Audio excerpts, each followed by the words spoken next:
Thanks for coming, everybody. We're going to begin.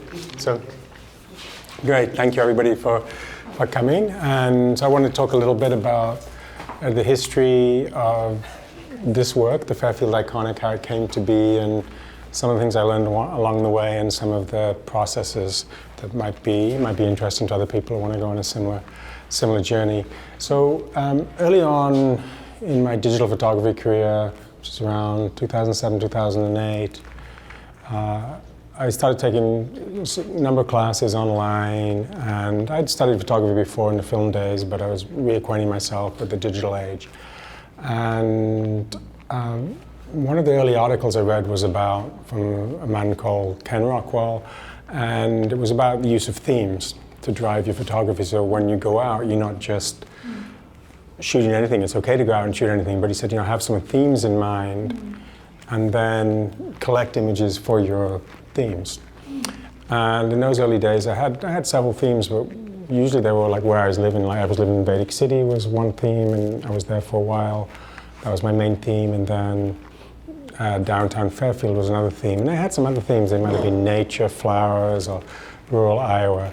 And the concept that Ken talked about was go out, collect images for your theme, and then when you have 20 or so good ones, put those in a folder, and then keep shooting. When you get some that are better than the 20 you've already have, just keep replacing them, and so that you're always working on having 20 really good images for that theme that can become an exhibit. Now, it could also become a book. You'd probably need more than 20 images for a book, but it's the same. It was the same principle. So that really helped me with my photography and has driven a lot of my photography, and I still work on themes. And later I'm going to talk about the difference between a theme and a project. So downtown Fairfield was one of my early themes, and I was learning photography at the time, and so I was really focusing on color, light, learning about light and color, and then just all the basics that you learn in beginners classes about line, shape, converging lines, textures, different things. So when I was shooting downtown Fairfield, I was really looking more for those things, those aspects, rather really than the place, and particularly light. I mean, most of these images, the ones that were taken in the early period from 2008 to 14, most of them have direct sunlight. They're either taken in the evening light or in the morning light. Some were taken overcast. Overcast is also good because you can get strong saturated colors. So it was really about, I think I was really chasing the color in those days, but also I was attracted to the geometry and shapes and lines, and actually it's quite diverse, the Fairfield downtown, a mixture of modern and old architecture. So I went through that process, and the first wave was from 2008 to maybe 2013, and then some changes happened in my life, and I kind of burnt out a bit on digital photography, making all these images and sharing them. Flickr was the big thing in those days. It was an online sharing service, which was a fantastic community. But I got a bit burnt out on just being on the computer all the time, and I was doing computer jobs during the day, and there were a number of other reasons I sort of retired from it, besides family photography. And during those years, something happened. Some of the photographs, the places that I'd taken, started to change or disappear, like Walker's or Bretto Pizza or the Sweet Spot, these places, they changed and they disappeared. And that's when I started to understand that I was also in a process of recording a passage of time, of transition, of things changing, and became a nostalgia value for some of the photos that I happened. So when I came back into seriously focusing on my photography in about 2022, I was sort of more aware that time, there's this nostalgia from these pictures, and then that's more the concept of the Fairfield Iconic came to me, like the importance of place, and I mean, Mike, just Bingy Man is behind you, the Caribbean Cafe. The image is particularly meaningful to me because Patrick, aka Bingy Man, was a good friend of mine. It was a unique, fabulous place. People have many, people have many memories and stories of being there with Patrick. So when I started photographing again, I became aware of that, and I started to sort of maybe fill in the gaps. Look, there were certain places I kind of, I want to get this place because it's part of the story of, it was part of the story of Fairfield. But also at that time, and this kind of comes closer to what happened in the exhibit, I started experimenting a bit more. You see, my early photography doesn't really have many people in them. I was, besides family photography and a few events, I wasn't really doing people photography. People photography, as most of us know, is pretty challenging. It's a lot harder than inanimate objects. So I started to do more kind of street photography, and actually, this is one of my favorite photographs. And can you show it around a little bit closer? Yeah. I remember seeing that. I guess that was in that one that you sent online. Yeah. So. Yeah, it's very cool. So. Initially, Fairfield Iconic was 28 photos, and I submitted it to a gallery in Ottumwa, which they didn't accept it. But it had 28 photos and included some photos like this and some black and white. And when I came to do the show here with the Art Association, we realized the space is quite confined. And actually, I was going to originally do the images, they're going to be a bit larger, but also sort of made the images of a certain size to fit in the space, and also narrowed it down to 20 images. And that's when I had to go into a process, because at first it was like, oh, it's like cutting off my arm, you know. I got to cut off an arm here and a leg here to get it from 28 to 20. Because I'd pored over some of these pictures for, you know, for years and, you know, years and years and years. But then something happened. I started to realize, okay, you know, okay, which of the 8 have got to go? And in one of my mentoring groups, we were talking about color and black and white and mixing them. And I started to realize, okay, what's most cohesive here? Maybe this is a future project. Yeah. You know, it's the streets of Fairfield or the people of Fairfield. And so the photos like this kind of went out, and the 2 black and whites, 2 or 3 black and whites, went out. And what happened was, I think it became much more cohesive, these 20 photos. Yeah.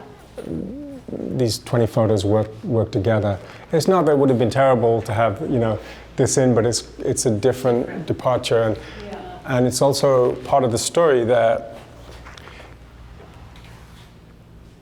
there aren't really people in these photos except for that one at the convention center and this one here. And that was kind of some experimentation with street photography, you know, capturing the person and getting the scale there. But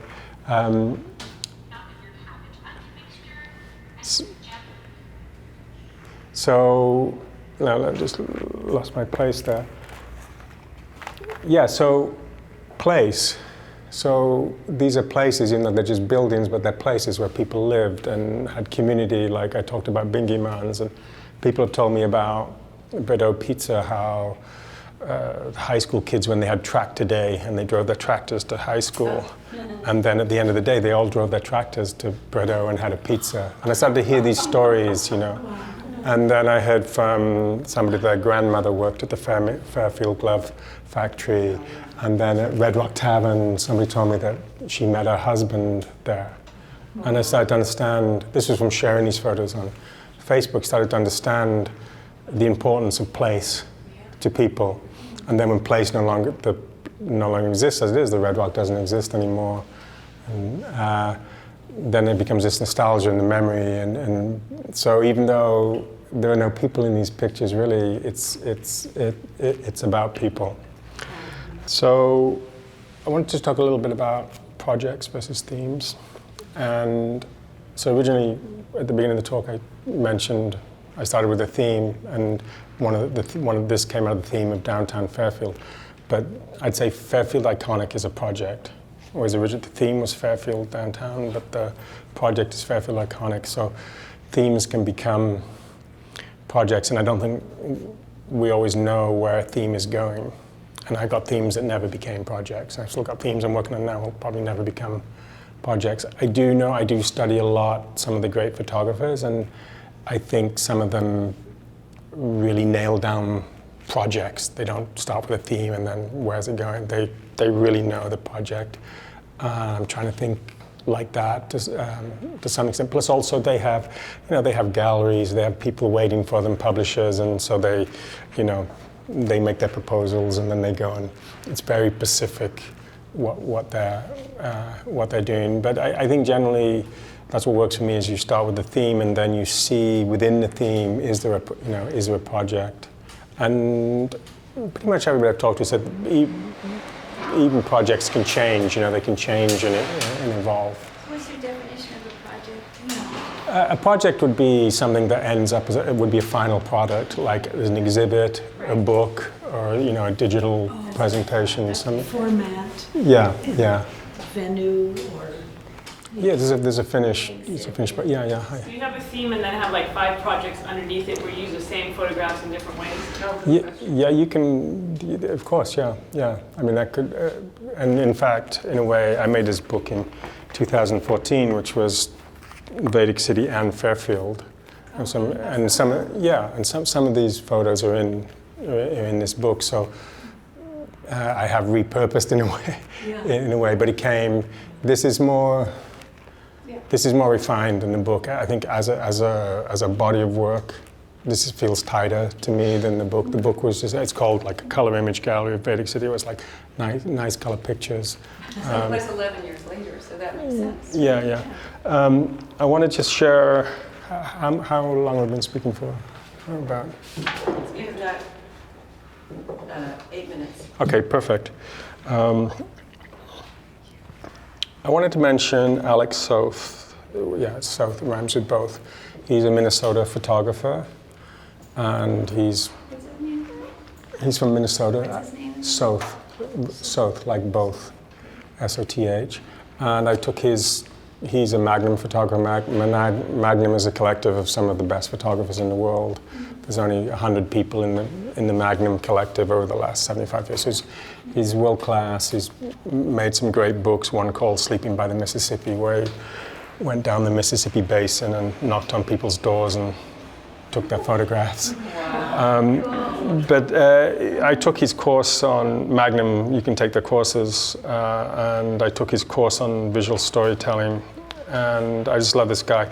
Incidentally, in the visual storytelling course, he said, "Oh, I went to this crazy town in Iowa called Fairfield where everybody meditated." Is actually so. And then Excuse me. Did Alex really come here? Yeah. Yeah. So one thing Alex said in his courses is that he always has a book. He has the final product in mind at the start of the project. He said he even thinks about the book and what type of paper and presentation and how it's going to be, or the exhibit. He likes to make things, physical things, books and exhibits. I think everything I'm saying here now can apply to the digital space as well. You can make a project that's presented digitally. If you're making your website and you have 5 different themes, then it's the same process. You've got those 5 different areas, and you want 20 photos or your best of each one. This is the same process. But so yeah, he has that in mind right from the beginning. Like he's even visualizing what the book is going to be like. And that's, like I was saying earlier, some of the top professionals are quite concise and precise in how they focus on their projects. I think that's about current projects. I've got a few themes projects. I've got one project I'm not talking about. So I'm going to keep that secret because I want it to be more of a reveal, when it's done. But one is kind of just Fairfield and the people. Sometimes I try and have a theme that works for Fairfield, so because it's easier to get out and just photograph in Fairfield. So And I always recommend that. You can have several things, have things that are easy, because I know I have friends that are travel photographers and they don't photograph unless they're in Mozambique, you know, and that's kind of limiting, you know. You can, I think that's a good start, and if anybody has any questions. This one photograph to me reads as black and white, but it isn't, right? The one that the snow? It's blue. It's a blue sky. It's not, it's got green in it. Just gray as hell. Winter does that. Relentless gray. Iowa dreary, yeah. Relentless drear. Monochromatic. I mean, that's what And it that's part of captures. Yeah. Ooh, that's part of the fun. Winter, yeah, photographing have a different seasons. comment. Yeah. They strike me as so mystical, and until you noted the otherwise obvious thing that there are no people in it, I didn't really get that. I just looked at them without realizing there were no people, and that must contribute to the mystical quality somehow. There's almost a loneliness, but a beauty in every single one. And I just, It is because the people love these places, because the they people are. enter in the way meaning does. The people enter in as meaning, and yet they are not visible. They are visible in the photograph because the photo captures the energy, and they are beautiful photographs. They really are. Let me speak to the Red Rock Tavern pictures. Now, people have asked me. Some people think this was set up. People think the Petra Park picture was a setup as well. But this was one that I wanted this photo because I just love the red. Red is always very strong in photography, but I love the symmetry. I don't know. I'm from England. It's like a pub. But there was always just huge black trucks and SUVs parked in front of that place for years on end. And some days I went by and there was nothing in front of it, but the light wasn't great. But one day, like I had that desire, one day the light was good, and then these two bicycles, and they're kind of, one of them's kind of, they're kind of like retro looking and they had a little bit of red on them. They were in front of it, and that, you know, I call that the photographer's city, you know, where you have that, you manifest that, you make it happen. It's like it's luck or a good fortune. Because I remember I had an argument with the owner fly over this because he was using this photo and I hadn't given it to him. He said to me, you know, I got hundreds of pictures of the Red Rock. I said, yeah, you don't have this one. There's a little bit of photographer's ego there, but no, because yeah, it was just a moment that happened. You know? I never thought about that with photography either, but it's like painting. You can't just go paint. You have to wait. Yeah. You reach a point and then you have to stop and see what is. Yeah. Going back and back. So just one more thing about projects. I think projects or themes or projects is, you know, there are short-term projects, medium-term, long-term. Those of you who saw my Vedic City celebration exhibit last year with the Pandits, that was a whole exhibit. There was photos that were taken in 3 days. I mean, it was 3 different events, and I took the photos. So it took me years to put that together, but the actual photography was done in just 3 days. So projects can be of varying lengths. The thing about long-term projects is you do tend to get this nostalgia factor. One of my favorite photographers, Herzog. What's Herzog's first name? Fred Herzog. We're thinking of the movie. He lived in Vancouver. He's from Germany, but he lived in Vancouver, and from starting in about the 60s, every week he went out and shot a roll of film for several decades. And because he shot slide film, it didn't get shown that much. And in those days, making prints from slides wasn't that easy. But once the digital era came and it was easy to scan the slides, they started to print his work, and they did a show in around 2000 of his work. People came and they cried because he'd captured Vancouver 60s, 70s, 80s, like it doesn't exist anymore. So there is something about long-term projects, and sometimes you never know what you've got. Like the Vedic City exhibit that I did last year, I didn't realize what I'd got because until 10 years had gone past, and I realized, oh, this is unique, it's not going to happen again, and it has more interest. So you don't always know what you've got until time has passed. So yeah. Yes. Want to say? So behind you, she was just asking. I saw you say yes. Okay, yeah. You I'm just wondering next. in terms of timing, when you, like, there's right, fresh, like off the press photography, and then there's also this like you said, nostalgia, leaving it a longer time. Is there a middle point where like it's not really like that useful, when it's not nostalgic yet, and it's not Sure. fresh, and it's sort of like Yeah, but that's a little bit? that's why I think you just keep your work. You put your work in folders and you review it from time to time. I spent hundreds of hours looking at this work, just like poring over it and thinking about it. It's like spending time with your own work. And that's why projects really help you photography, I think, because it forces you to narrow down and make selections and choices. But yeah, the stuff I got now, I'm in the middle point now, and I have deleted photos that probably I shouldn't have, and I'm being more careful now because you don't know, and sometimes it can complete a. You really don't know what you have until the times pass. So that process of going back over your work is really valuable. And I think projects really force you to do that. If you do an exhibit or do a book or a digital presentation, it'll force you to really look at your work and make the choices. And that spills over into your future photography because I learned so much, just like even just that process of going from the 28 to the 20 was sort of mind-blowing for me. Like in the beginning I just thought it was a burden, and then I realized, oh, it actually made it better, so. I was just gonna, along the lines that Wendy was talking about in terms of the spiritual quality to your work, that feeling of transcendence. Yeah. One of the things that I really love about Guy's work is his tremendous feeling for the light. That's what makes the Red Rock photo to me so special, and some of your other photos.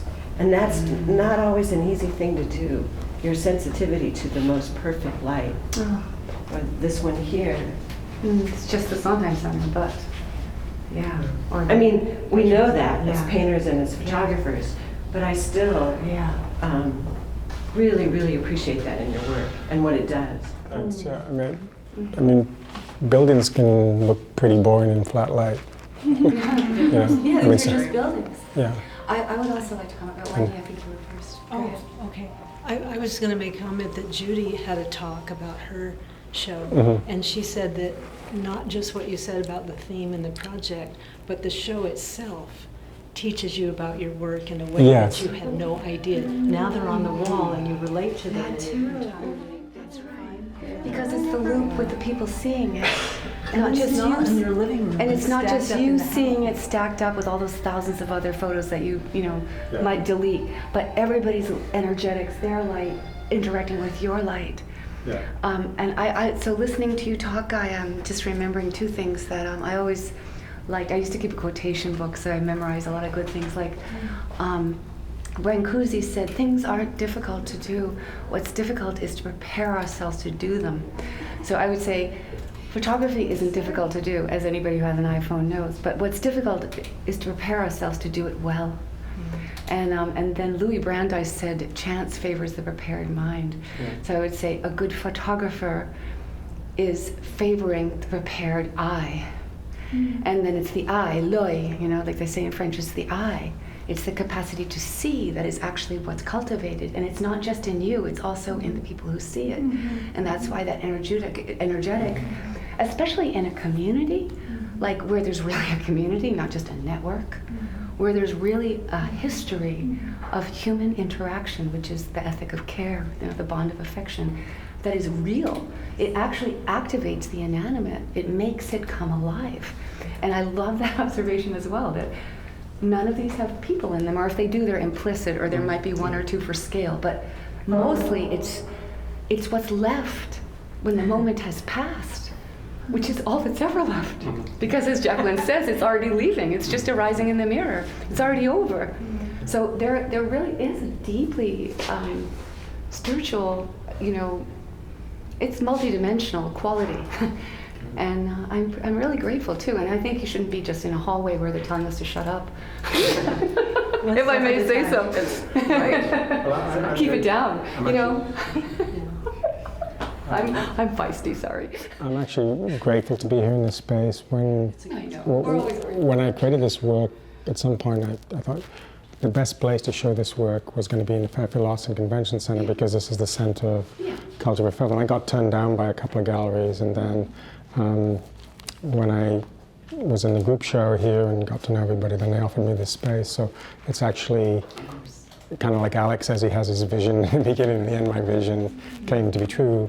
I was thinking maybe in the bigger space there, but anyway, it's just been perfect, and I'm so happy that you all came today. I'm so happy everybody supported this show. It's actually been a dream just to share. I don't know if I'll ever do a project that'll feel like this one, because this is Fairfield, this is and like only you guys can really feel some of the emotions for some of these places, and so thank you everybody. Thank you so much.